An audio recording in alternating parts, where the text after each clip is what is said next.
பாஜகவுக்கு நோ சொன்ன தமிழக மக்கள்.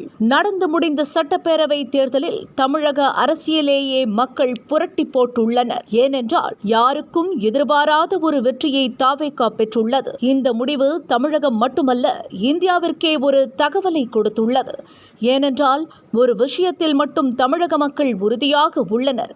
அது என்னவென்றால், பாஜகவிற்கு தமிழக மக்கள் உறுதியாக நோ சொல்லிவிட்டனர். அக்கட்சி 28 இடங்களில் போட்டியிட்டது. தமிழிசை, மத்திய அமைச்சர்கள் எல் முருகன், வானதி ஸ்ரீனிவாசன், நைனா நாகேந்திரன் என்று தலைவர்கள் பட்டாளத்தை பாஜக தலைமை களம் இறக்கியது.